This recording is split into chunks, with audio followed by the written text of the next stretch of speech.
Are you a right winger? Are you a conservative? Are you an anti left crusader? Well, buckle up. Big Tech hates you and is on a mission to walk all over your free speech. You're not allowed to speak. How dare you express your opinions? You are not entitled to opinions. Patriotism and sanity have no place on social media platforms operated out of Silicon Valley. As a prerequisite, you must be a warmonger, anti Semitic, and a deracinated buffoon to enjoy freedom of speech on big tech platforms.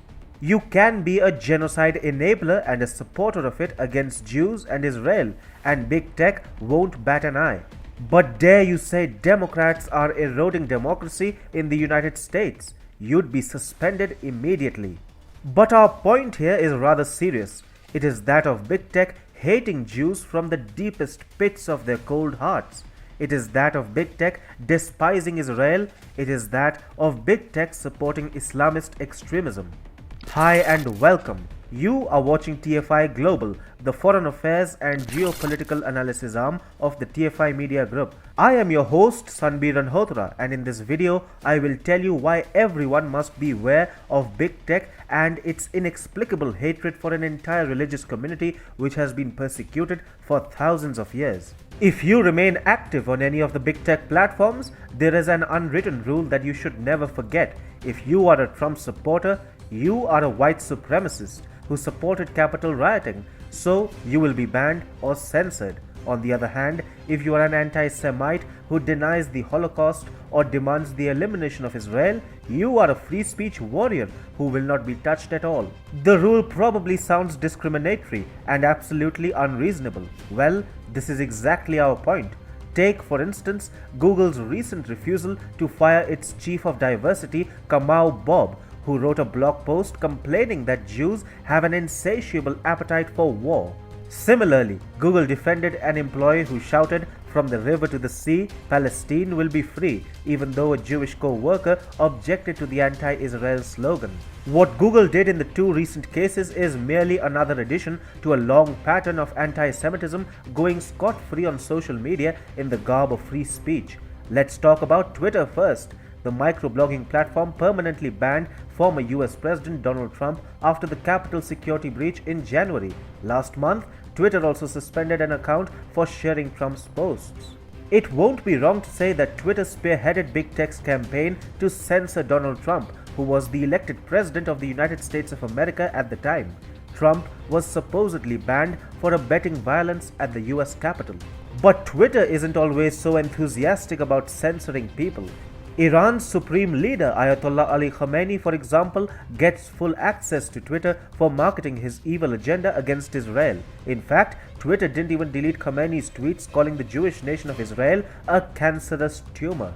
Testifying before a US Senate's Commerce Committee, Twitter CEO Jack Dorsey had classified genocide-seeking Ayatollah's tweets as saber-rattling. He had also said that since Ayatollah's comments weren't directed at his own citizens, they were allowed under Twitter's handling of world leaders. Please understand what Dorsey said. Twitter's handling of world leaders allows Ayatollah to call for a genocide and wipe out of a nation of 9.5 million people. As long as a world leader wants to train guns at the citizens of another country, Twitter won't intervene, for reasons best known to itself. Dorsey had also said, "We believe it's important for everyone to hear from global leaders, and we have policies around world leaders." He added, "We want to make sure we are respecting their right to speak and to publish what they need." Well, it seems that unlike the Iranian supreme leader, Donald Trump wasn't entitled to the benefits of policies around world leaders. Well, if you think that Dorsey's defense of Ayatollah Ali Khamenei's evil tweets is shocking, you should know what the Twitter CEO thinks about the Holocaust denial. Dorsey was asked, if someone denied the Holocaust happened, it's not misinformation? Dorsey replied, it's misleading information. He added, but we don't have a policy against that type of misleading information. This practically means that in Twitter's rule of governance, you won't be blamed if you deny that Nazis murdered over 6 million Jews during the Second World War. Anti-Semitic content has thrived on almost all gigantic social media platforms. Take Facebook for instance. Donald Trump was banned almost immediately in the aftermath of Capitol rioting in January this year, but it took a little longer for Facebook to even officially decry anti-Semitism. Facebook took a total of 15 years to announce that it was banning Holocaust denial and similar distortions across all its platforms. However, the Anti-Defamation League argues that there are thousands of examples of clear-cut Jewish hate allowed to flourish on the platform. ADL pointed out 7 posts that were reported to Facebook several times but weren't taken down by the platform on the premise that they didn't violate Facebook policies. The posts include a picture of a protester holding a sign reading, "Hitler was right." Absolutely no social media giant can claim to be completely free from anti-Semitism. And more than the anti-Semitic content itself, it is the defense of such content that reeks of a prejudice against Jews. Anti-Semitism continues to thrive on big tech because the left liberal ideology that dominates such platforms legitimizes hate campaigns against Israel and Jews. In the entire process, we are left with a social media ecosystem that bans a former US president but allows anti-Semitism to thrive.